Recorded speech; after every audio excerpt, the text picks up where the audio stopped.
Вы когда-нибудь мечтали о бизнесе, который работает как швейцарские часы? Ну, знаете, все по линеечке, выручка растет на 20% в месяц, сотрудники — инициативные киборги, а вы в это время попиваете матчу и раз в неделю благосклонно киваете на созвонах. И вот вы вкалываете. Год, два, три. Вы выучили все мантры. «Масштабируйся или умри», «Клиент всегда прав», «Автоматизируй хаос». И оно работало. Но вдруг — бац! Стенка. Все делаешь правильно. Рекламный бюджет тот же или больше. Воронки те же, скрипты отточены до блеска. Но выручка встала как вкопанная. Или, что еще хуже, начала медленно сползать вниз. Вы начинаете упарываться. Больше совещаний, больше контроля, меняете CRM в 5-й раз. Но ощущение такое, будто вы пытаетесь разогнать «Жигули» до скорости звука. Мотор ревет, гайки летят, а скорость все та же. Если вы сейчас чувствуете, что бизнес превратился в липкое болото, которое высасывает из вас жизнь, поздравляю. Скорее всего, у вас не рынок просел и не таргетолог кривой. У вас синдром кувшина. Меня зовут Лео. Сегодня мы рассматриваем бизнес-кризисы и разберемся, почему ваш застой — это на самом деле самая важная точка роста в вашей жизни. Погнали. Знаете, что нам втирают успешные успехи из Инстаграма? Что рост — это прямая линия, идущая вверх под углом 45 градусов и никак иначе. На самом деле, в живой природе и в реальных деньгах прямых линий не существует. Рост всегда идет по экспоненте, которая прерывается плато. Статистика — вещь упрямая и местами шокирующая. Согласно исследованию Harvard Business Review, около 85% компаний, столкнувшихся с длительным периодом стагнации, так и не возвращаются к прежним темпам роста в течение следующих 5 лет. Они просто засыхают. И причина не в экономике. В 70% случаев корень проблем внутри головы собственника и структуры процессов. Сейчас вы, возможно, подумаете: «Лео, ну при чем тут психология? У меня просто кассовый разрыв и лиды подорожали».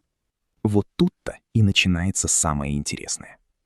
Бизнес — это проекция вашего внутреннего кувшина. Ваша жизнь — это сосуд. Вы копите опыт, знания, деньги. Но в бизнесе этот кувшин имеет жесткие стенки. Эти стенки — ваша текущая бизнес-модель и ваше мышление. Представь свой бизнес как глиняный кувшин. Вода — это твои ресурсы, клиенты, выручка и операционка. Стенки — это твоя способность всем этим управлять. Когда ты начинал, кувшин был почти пуст. Ты наливал туда первые продажи, первый опыт, и все было круто. Было много места для маневра. Ты рос скачками. Но вот наступает момент, когда кувшин полон до краев. Что происходит, когда ты пытаешься влить в полный кувшин еще литр успешного успеха? Правильно, вода просто выливается на пол. Ты вливаешь больше денег в маркетинг, а отдел продаж захлебывается и сливает лиды. Ты нанимаешь новых людей, а они только множат хаос, потому что у тебя нет структуры под этих людей. Это и есть синдром кувшина. Твой текущий объем опыта, инструментов и мышления заполнил сосуд целиком. Чтобы расти дальше, тебе не нужно больше воды. Тебе нужно разбить старый кувшин и найти новый. А ломать то, что ты строил годами, это больно. Это и есть кризис. Давайте проверим, не протухла ли водичка в вашем кувшине. Загибайте пальцы, если это про ваш бизнес сейчас. 1. День сурка в операционке. Вы решаете одни и те же проблемы по кругу. Уволился менеджер, клиент недоволен, поставщик подвел. Вы как пожарный, который тушит один и тот же сарай каждый вторник. 2. Стеклянный потолок выручки. Цифры колеблются в пределах 5-10%, но качественного скачка в 2-3 раза не было уже больше года. 3. Личная тошнота. Вас больше не драйвит продукт. Вы смотрите на свой прайс-лист и чувствуете скуку. 4. Сравнение с молодыми. Вы смотрите на стартаперов, которые делают иксы на ровном месте, и думаете: ну, им просто повезло. Они еще не знают, как это сложно. Если совпало хотя бы 3 пункта, поздравляю, ваш кувшин переполнен. Опыт, который помог вам заработать первый миллион, теперь мешает заработать 10. То, что было вашим преимуществом, например, ваш личный контроль над всем, стало вашей тюрьмой. Почему так сложно сменить кувшин? Потому что это требует психологической смерти вашего текущего «я». В бизнесе есть 3 базовых кризиса, похожих на возрастные. Кризис 3 лет. Я сам. Когда нужно перестать быть лучшим спецом в компании и начать делегировать. Многие застревают тут навсегда, превращаясь в уставших самозанятых с помощниками. Кризис 7 лет. Школа системы. Когда нужно прописывать регламенты. Это скучно, это бесит, но без этого ваш кувшин — это просто решето. Кризис зрелости. 40 лет в бизнесе. Когда вы понимаете, что ваша ниша вам мала. Либо вы масштабируетесь в холдинг, либо идете в наставничество, либо продаете все к чертям и уезжаете на Бали. Чего большинство не понимает? Кризис — это не когда все плохо. Кризис — это когда по-старому уже невыносимо, а по-новому еще непонятно как. Это точка перехода. Сейчас вы, возможно, подумаете: «Лео, звучит красиво, но как мне от этой метафоры перейти к зарплате сотрудникам в конце месяца?» Большинство людей застревают в кризисе годами, потому что пытаются починить старый кувшин скотчем вместо того, чтобы решиться на новую форму. Чтобы не просто пересидеть шторм, а выйти из него с новым уровнем прибыли, нам нужно превратить философию в алгоритм. Итак, мы поняли, старая форма жмет в плечах. Чтобы не просто выживать, а сделать качественный рывок в деньгах и свободе, нужно действовать по методу ленивого гения. Минимум лишних движений, максимум результата. Шаг 1. Легализация кризиса. Да, мы приплыли. Первое, что нужно сделать, перестать винить обстоятельства, рынок или ретроградный Меркурий. Признайте, моя модель управления устарела. Это не признание поражения, а констатация того, что вы выросли из своих штанишек.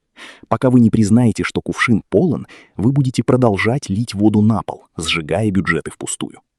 Шаг 2. Ревизия осадка. На дне любого долго работающего бизнеса скапливается ил. Это токсичные клиенты. Те, кто платят копейки, а требуют на миллион. Это сотрудники-пассажиры, которые имитируют бурную деятельность, пока вы тащите все на себе. Это процессы зомби, совещания ради совещаний и отчеты, которые никто не читает. Выплесните этот балласт без жалости. Чтобы залить в бизнес свежую выручку, в сосуде должно появиться свободное место.